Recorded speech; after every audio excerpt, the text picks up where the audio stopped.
ஸ்ரீநகரில் வரலாறு காணாத வாக்குப்பதிவு, சிறப்பு அந்தஸ்தை நீக்கியதற்கான பலன். காஷ்மீரின் சிறப்பு அந்தஸ்தை நீக்கியது ஜனநாயகத்துக்கு ஆபத்து என்று உருட்டுவார்கள் நம்முடைய எதிர்க்கட்சிகள். ஆனால் காஷ்மீரின் சிறப்பு அந்தஸ்தை நீக்கிய பிறகுதான் அங்கு ஜனநாயகமே துளிர்விட துவங்கி இருக்கிறது என்பது நிரூபணமாகி உள்ளது. ஸ்ரீநகரில் 38% வாக்குப்பதிவு நடந்துள்ள செய்தி அனைவரையும் பிரமிக்க வைத்துள்ளது.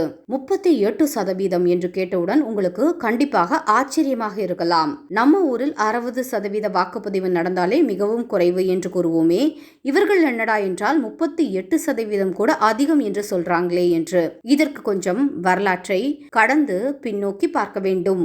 ரொம்ப எல்லாம் பின்னாடி போக தேவையில்லை. 2019 ஆண்டு பொதுத் தேர்தலை பார்த்தாலே புரியும். அப்போது அதே ஸ்ரீநகரில் பதிவான வாக்கு சதவீதம் வெறும் 19% தான்.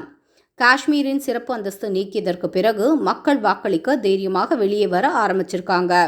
வாக்குப்பதிவு 2 மடங்கு உயர்ந்திருக்கிறது. 1989 ஆண்டுக்கு பிறகு இதுதான் அதிகபட்ச வாக்குப்பதிவு என்றால் பார்த்து கொள்ளுங்கள்.